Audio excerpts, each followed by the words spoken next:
Good morning, divine beings. I hope that your day is going as well as my hair is.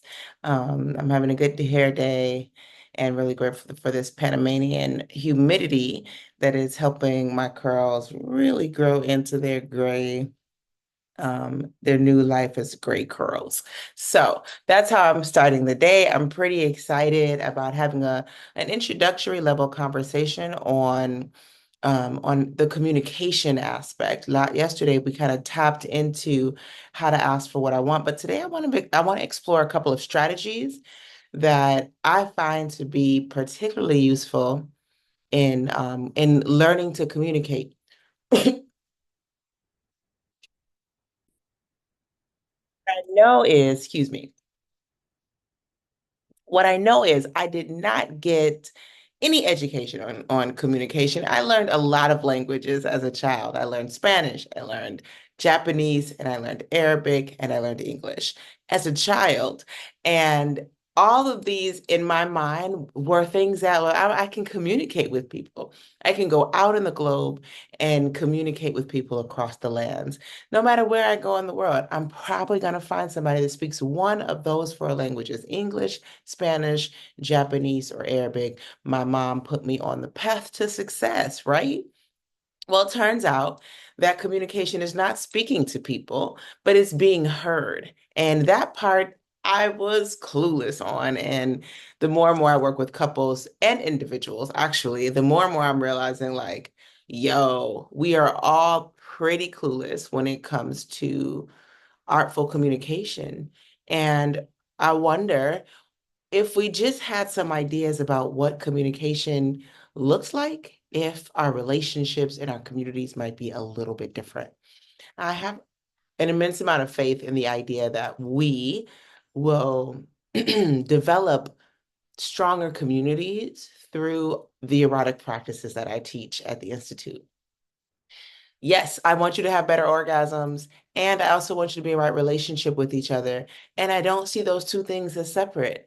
I see things as people who have the inability to communicate tend to be a little bit tighter wound. It's a lot more challenging to open up and to experience orgasm when you have certain levels of distrust so deeply embedded in your system, when communication is such a challenging thing to move towards. And so I want to talk a little bit about what that looks like. Okay, so first of all, excuse me, there's a couple things that are happening in communication that need to be um be present in order for that in order for you to be able to communicate. Well, the first one I think of is confidence. The one that's got me in a tongue tie right now is confidence, because there's a level of confidence that's needed to communicate boundaries, desires, and limits from a grounded, centered place. That is something that comes from a certain level of confidence. Now I'm gonna tell you about my experience with confidence. Here's the thing. I grew up being told I couldn't dance. I grew up with a sister. You have to kind of rewind back before the Olympics were hosting breakdancing competitions. Everybody in the hood was breakdancing. Everybody on the street. If you were my age, you had at least one sibling or cousin or uncle or all of the above who were active breakdancers in a crew. Um, for me, that was my big sister, my uncles and my cousins. They all had their own crews, and I wanted to be like them. I was younger, different generation, really, because we were talking 6 to 8 years older than me. But as moms do, they make your big sister or your big cousins take you everywhere, and and you as the big cousin will hate that, right? Big sister, like, why I gotta take her with me again? Well, in whatever was alive in that, I was told repeatedly that I couldn't dance. I didn't know how to dance. I should sit down, stop trying to. And I really embodied that. So it took me a long time to develop the confidence to dance. This doesn't mean the confidence to dance well. I'm probably still never going to be invited to any dance competition except maybe the Olympics because I saw the competition there. But outside of that, I'm probably not going to be invited to any dance competition in the world. I'm okay with that, but I'm confident about moving. I am confident about movement now. I'm confident enough to laugh when I stumble over my feet or when I step on someone's toes and to keep moving, right? So when I talk about confidence, I don't want it to be mistaken for arrogance or for like this surety, like I just know I'm doing it right. And I'm not knocking arrogance or surety because I got a little bit of both in other areas, but I am just bringing the highlight to the idea of confidence just being something that you're able to bounce into upright without letting any mistakes or mishaps kind of wither you away and make you go back into hiding. And so this practice of communication or the practice of communication from our center requires confidence. Now, here's how I got confident in dance and how I got confident in communication. The first thing is I practiced. I went to dance classes. I still go to dance classes. I am not like if I fall into the pit of comparison, I am not doing the same thing everybody else here is doing.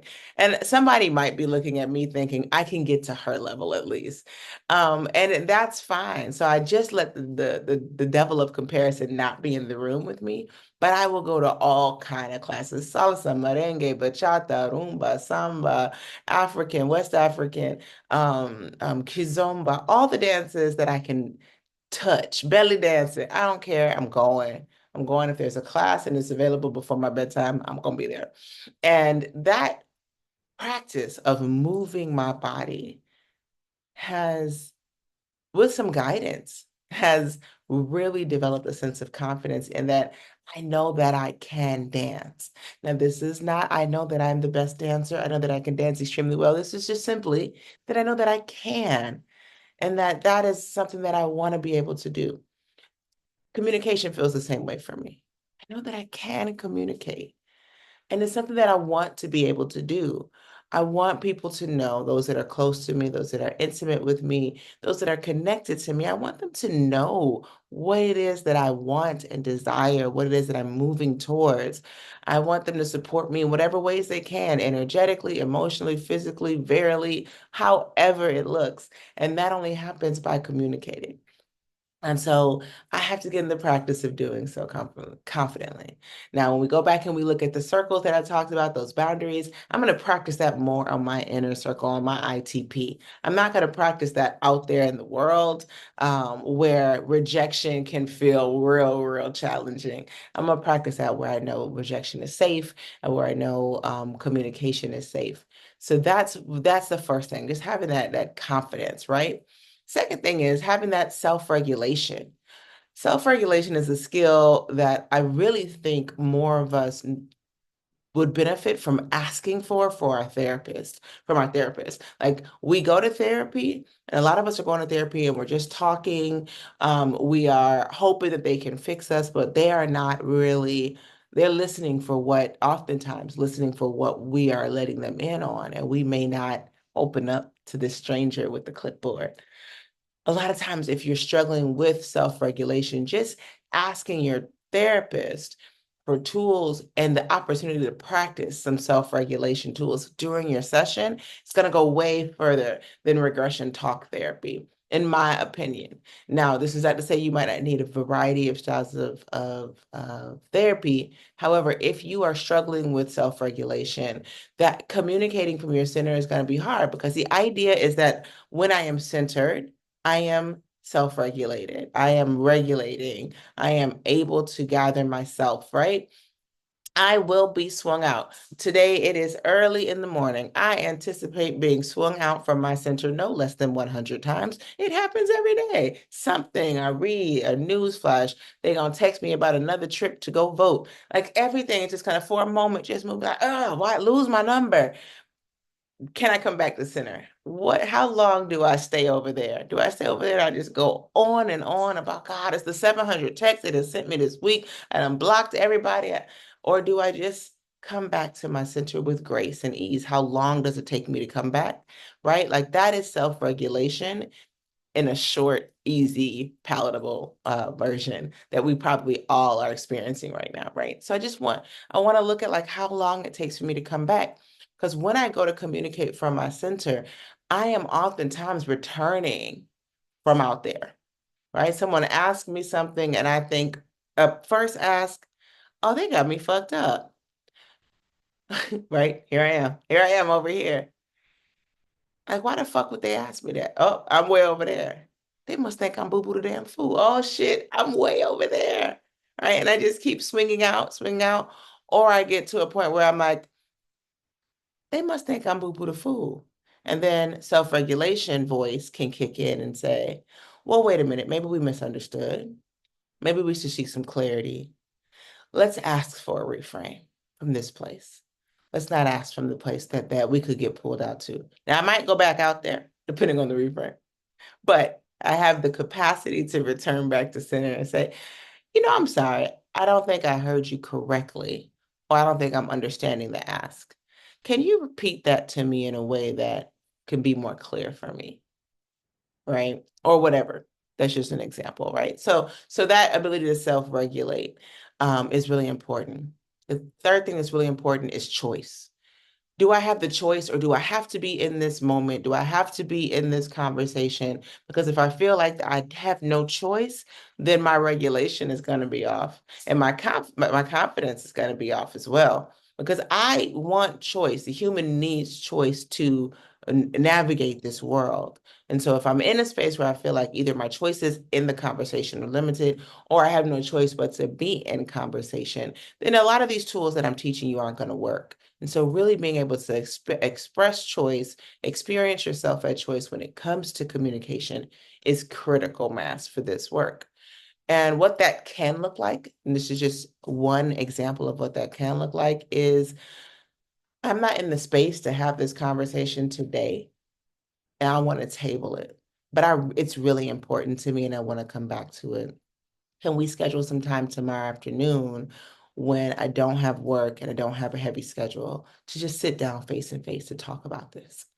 A conversation like that, it lets me know I have choice. If I can say that and there's a response, maybe the response is no, I don't want to continue, or I don't want to do it tomorrow, next week, whatever, but there's choice. Now, if I'm responding with that, like, no, we're going to handle this shit right here, right now, that immediately removes my choice from the matter. And now my response, because that feels like violence, my response is going to be in the defensive, right? So we have to have choice. And the fourth and final thing that I want to make sure that we have access to is support. Because sometimes we're trying to navigate this all alone. And remember, I said earlier that this is about community for me. It's about being able to have people, because I realize the heavy weight and importance of having and being surrounded by community, being in love with my community.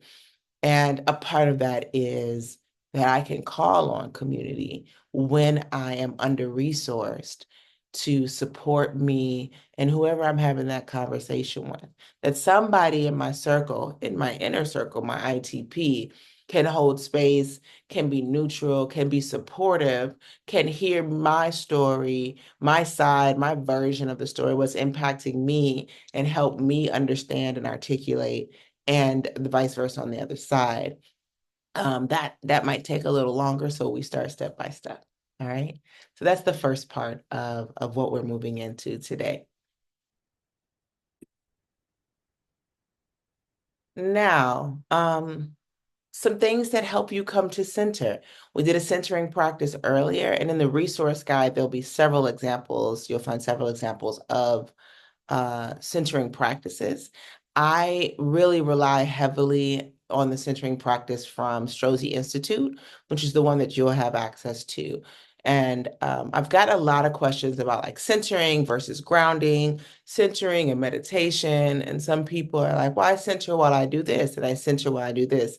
And I think in our world, a lot of these terms are really starting to be in the mainstream, but not with a lot of clarity. And so I want to offer a little bit of clarity from my vantage point on the difference between centering, grounding, and meditation. First of all, if the idea of centering is literally coming home, right? That we all spend a lot of our lives just outside of our body in anticipation, in the memory of. or in the moment triggered out swinging wide, right? So I look at all these 4 points, right? The future, the past, and then my triggers, right? And that's kind of how I look at it and how I define it. It's much more complex than that, I'm sure, but that's an easy way for those of us who are not working in mental health therapy and not working in the science of neurology, that we can understand how our body is existing, right? Because I think that's really important. When we have this ability to come back in, sometimes it's as simple as like I can feel my feet on the earth. That's not grounding. That's something different. I'm going to talk about grounding in a minute. I can feel my feet on the earth. I can feel the pants that I'm wearing on my skin. I can feel the shirt on my skin, right? I can feel the weight of my earrings. That's centering, and that's bringing yourself into the present moment. And I can feel my lips are a little dry. They might be moisturized. I might hit pause and find my lip gloss. I can feel my mouth is it's a little dry and my throat is a little scratchy, right? So like really being present for myself right now, that's a quick centering practice. This is important when I'm inflamed, when something is grabbing at me and I want to react from over there. I want to react from the history of that inflammation, from where that wound first showed up, right? Where that act of aggression was first experienced. Now I'm going to respond from that place. Maybe doing what I told myself, next time that happens, you go woo, woo, woo, woo, woo, instead of actually just coming back to center and say, okay, in this moment, what's actually happening? So in this moment, I have to be present. I have to come back to me, my skin, my availability to myself, to my body. That's really a critical mass about what centering is. Now, the Strozzi practice uses our edges and the three dimensions of our body of length, width, and depth. And that's I find that very tangible, very easy for me to access. So you could see what's easy for you, but it's different than grounding, because grounding is I feel my feet on the earth and I know the earth is supporting me, right? It's another story. So I'm bringing in my connection with the earth. I'm remembering it's still present moment, but I'm remembering also the connection that I have with the earth, how I am nature, and I'm allowing the earth to absorb me, to absorb my weight. And I'm focusing on that for grounding, right? Grounding allows me to use the earth as a modality of healing and connection.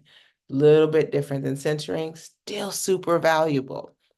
And meditating can be it can look a lot of ways, but ultimately meditating is allowing yourself to have a focal point and being present just for that focal point. And that focal point could be breath, it could be movement, it could be stillness, it could be mantras, it could be chants.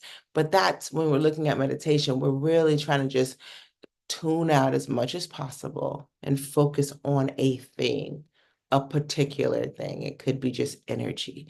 So that, when you look at the three things, it's a little bit different. We're talking about centering and being from a place of center. It's just coming home to myself, being available to myself in this moment. And so that's really important to understand. You can do centering, you can do body scans to help you with center, where you just really scan the whole of your body and feel into it. Um, and then you can also do just some present moment awareness. One of the things I like to bring into centering is orienting, which is just kind of looking around the space that I'm in and reminding myself that I'm safe. I remember I took a class with Resmaa Menakem, who wrote My Grandmother's Hands.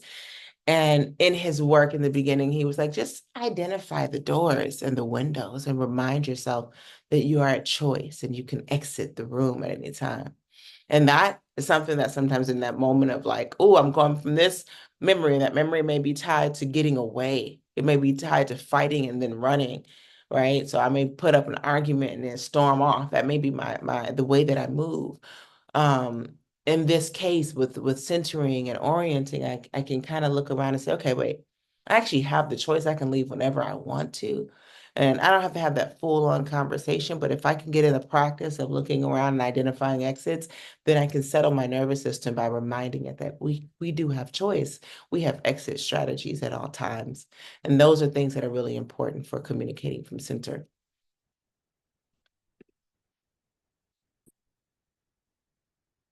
All right, so We've gone through some of the basics, right? And now we want to understand what our starting point is. So I want you to think about what your current relationship is with saying no. And a lot of that is tied to your relationship with hearing no. How do you behave when someone says no to you? How do you behave? Like what happens? Not just like your outward behavior, but your inner behavior as well. What happens to your body when you hear no? When was the last time that you heard no? How often do you hear it? This is important because no is a response to a request. And if I realize I'm not hearing no a lot, then I realize that I'm probably not making requests a lot. And no matter how many times I do this exercise with other people, the answer is still the same.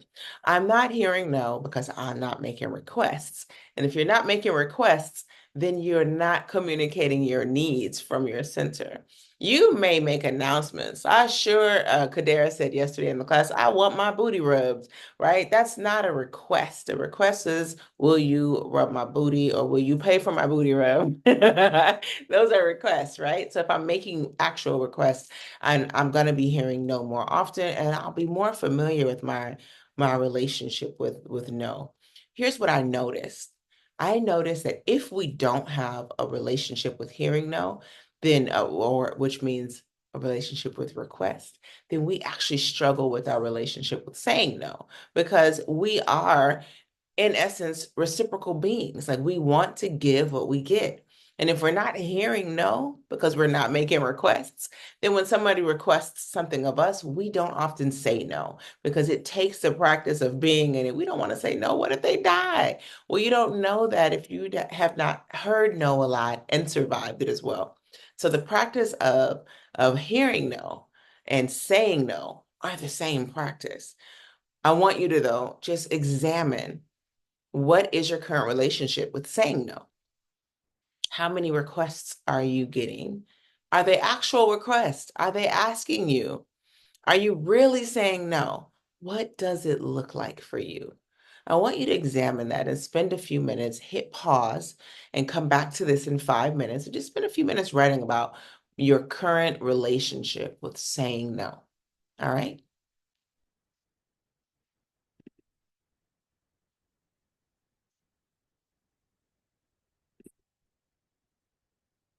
All right, welcome back. So your next thing I want you to really examine as far as understanding your starting point is what are your patterns around people pleasing?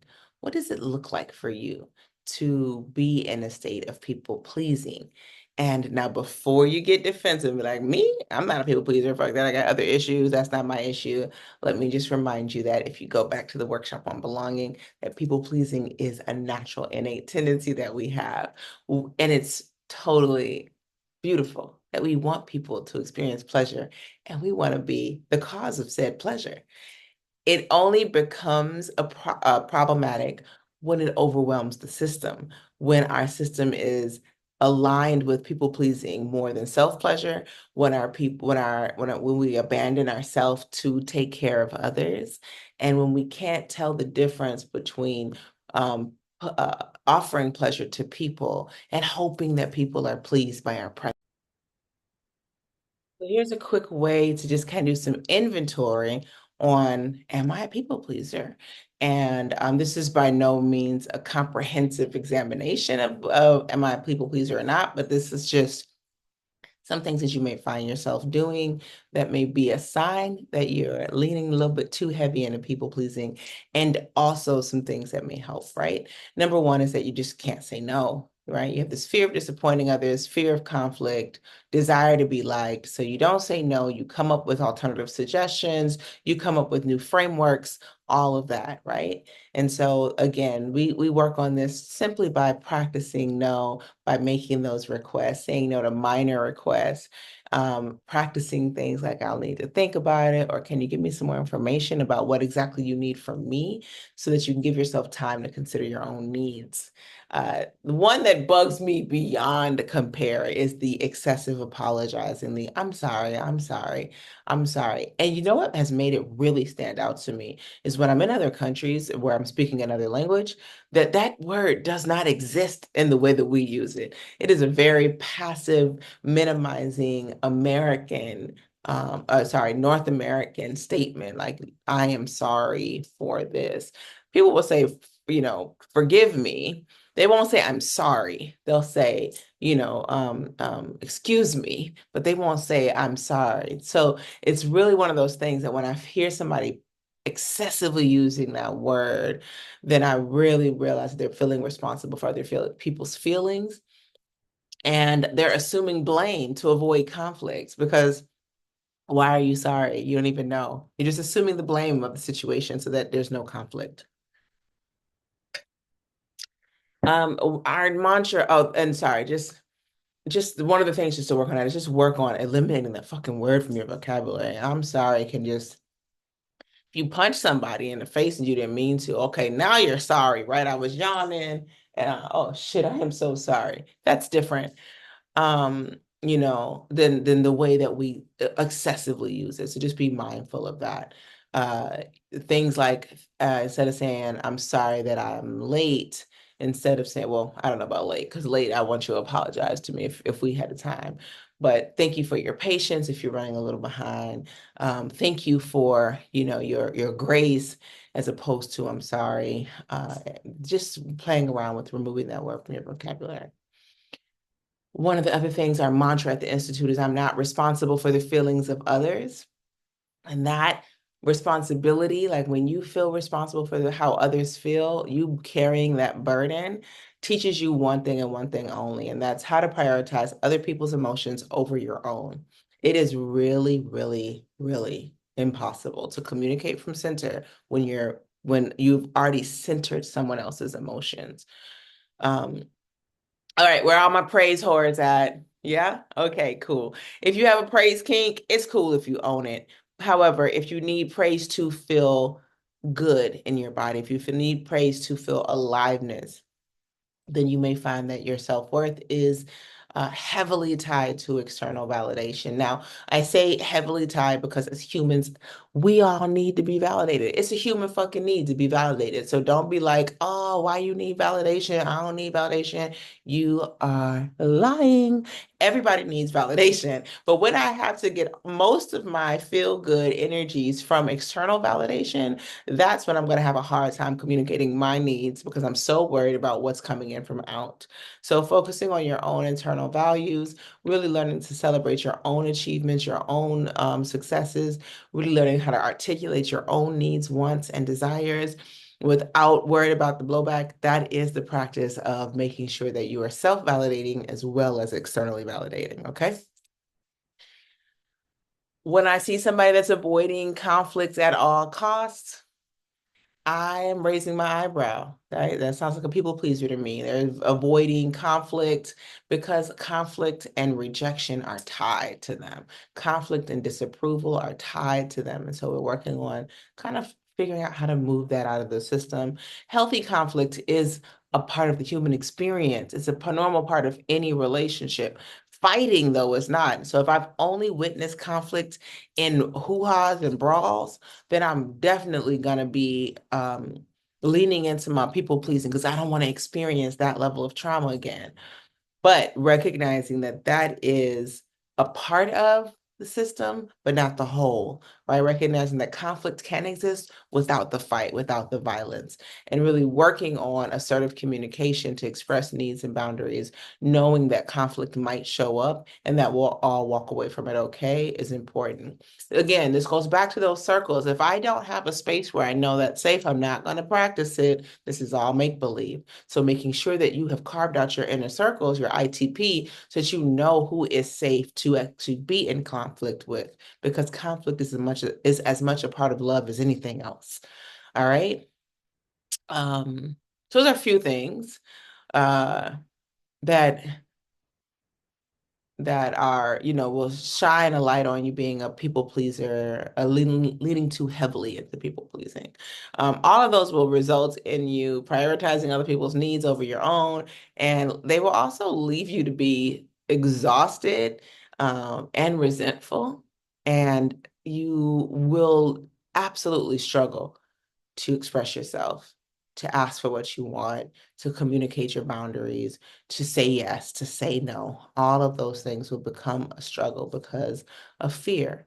And so we want that to be something that we acknowledge that, okay, we're not going to be doing that. We're going to notice our patterns around people pleasing. So take a few moments and hit pause and just think about what people pleasing has looked like for you, how it's showing up based on what I just talked about, or other things that you may be noticing. Just a quick 5-minute journaling practice, just to get that kind of ironed out of your system.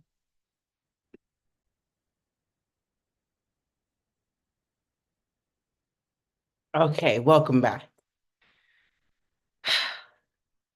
My next point in understanding our starting point is also understanding our cultural and familial influences, those things that are happening to us that we know that are part of why we get so easily strung out. Then this is really important because there are certain things that you're going to say to me as a Black woman that are going to immediately swing me out from center. And it may not be how you intended. You may be so used to saying that or hearing that that it's been normalized, but for my revolutionary ass, I'm ready to fight.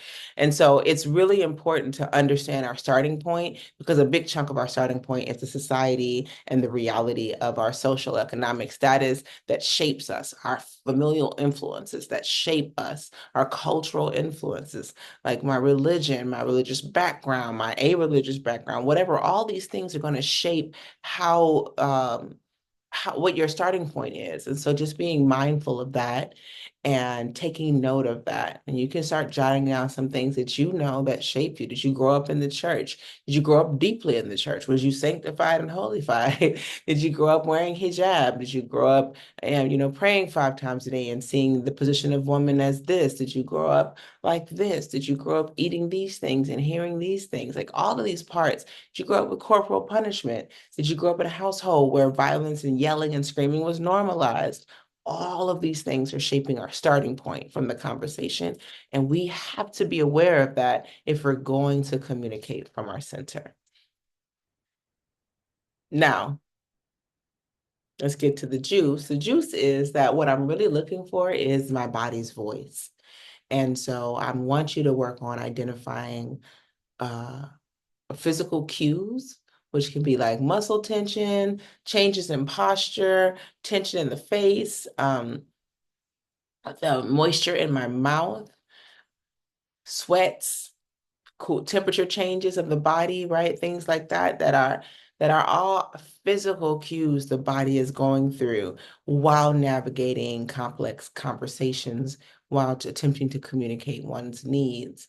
Identifying physical cues is really important to reading the nervous system because these are the signals that the nervous system is letting off. And I promise you, it happens every day, all the time. You may not be attuned to it. And so this is about attuning. It's about tuning into the body and becoming aware of what is the nervous system signaling and what does that look like for me, right? What happens when I am experiencing this? Sometimes some senses I hear more, or your sense of smell may heighten. Like so much of our everyday body is talking to us and giving us these cues, and we might be missing them. So it's important to bring in that somatic awareness, right? Just start paying attention to the body that you can recognize activation versus freeze, and so that you can track your own pleasure and your own discomfort. Really, really critical for being able to experience and be in the conversation, um, be in the practice of conversation. All right. Now, there's a few practices, and I'm going to drop some videos of those practices in the resource guide, but one practice is just a silent walking exercise. And in that, you just walk around. You can do this. I love to do this in the park, or like just in the morning out in your living room. You just walk around your space, kind of pacing and just feel into what no feels like. As a morning ritual, it's beautiful because it starts you off with like, I'm familiar with my no, I'm familiar with my yes, and I'm moving forward into the world with this familiarity. Just walking around and just feeling into your no, feeling into your yes, and remembering who the fuck you are in those processes. And there's a couple other practices that I'm going to do. One is a partner proximity practice. This is something that I learned from my own teacher and therapist, where just even in our sessions, like just where would you like me to be for this conversation, right? And so in this practice, it's literally like you may, while talking to someone, and if you're a practitioner, you're watching this, this is great for with clients, and even if you're on the Zoom, because you can say to your client, well, where in the room would you like me to sit while we have this conversation? And let's say this is too much for somebody to be this close up and looking in the camera and all eye googly boogly. And so, I just want you to back up a little bit. So, okay, all right, cool. So I'm just gonna back up a little bit and come over here. Is this good for you? Is it close enough, or would you like me to be a little closer? Is this far enough? Can you hear me okay? Right? If I'm in the room with somebody, I'm going to practice the exact same way. I'm just going to be standing and I'm going to say, is this distance close enough for you? Does this feel good for you to have this conversation? Because it may seem different. Maybe they want to sit here, and then maybe I want to sit here. And we both are going to practice to see. Both of us will need to practice to see what's useful, what feels healthy, um, what feels useful and healthy for the conversation. Okay, so partner proximity is really important as a practice just to play with, right? Another thing you want to play with is making clear requests, right? Just getting to the practice of making clear requests. Now, I use nonviolent communication components when I'm teaching uh, strategies for communication. I use nonviolent communication, and I use something called human needs theory as well.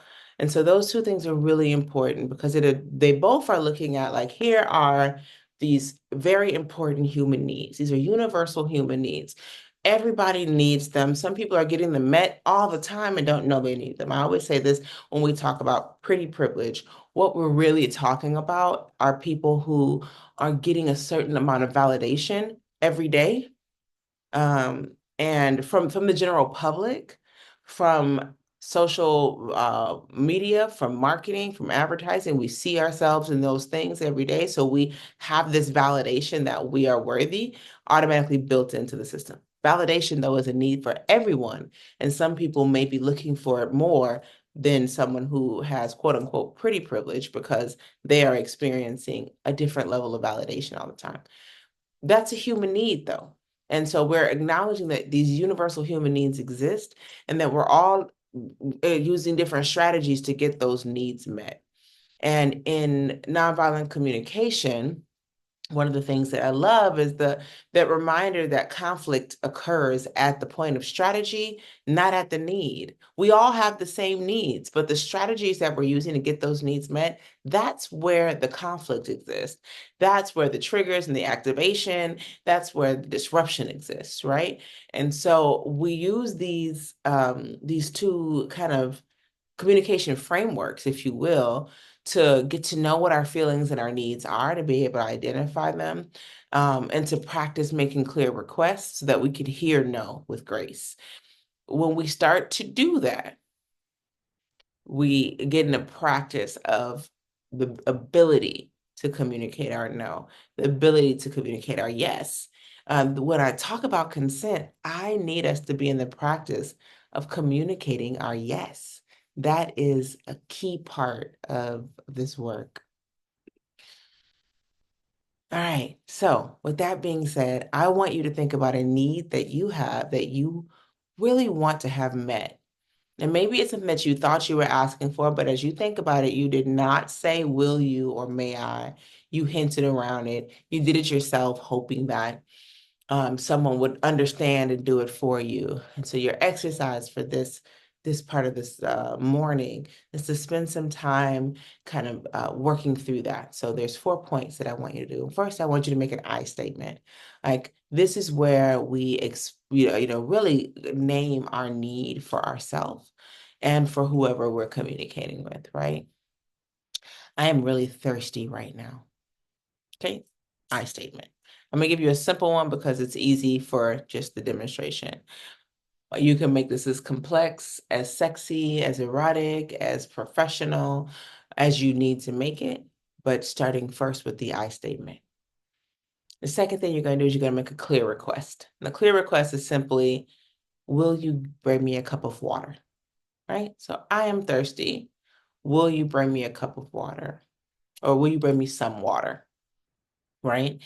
And I erased the cup because that's for the next step. So will you bring me some water is the request, because I want to be able to also bring in my limits. So I have my limits for my cup of water. I have 2 cups. This one on my Stanley cup that I like to drink out of. And so I want to make sure I don't get it in something else. And so I'm going to state my limits. Like, will you bring me some water in my Stanley cup with no ice? Right. So now there's some limits there. And I want to offer an alternative. If the Stanley cup is dirty, you don't have to wash it out. Just bring my pink cup. All right. Simple. Expressing boundaries, making a clear request, being prepared to hear no, because that person that I'm asking might say, I'm busy right now. I can't do that. No. And then knowing that that request has been made. So I just want you to work on writing those out. And I want you to try to write about 5 of them. As you close out this program today, I want you to have 5 requests that you would like to ask into the world.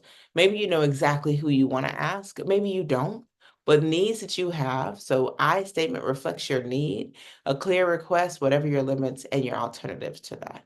And then we will move into some active exercises of role play and real life situation practice later on.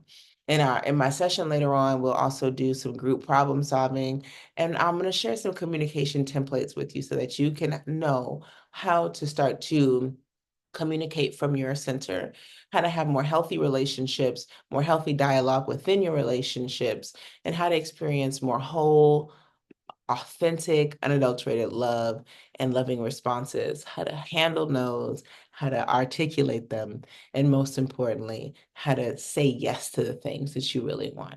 I'll see you later.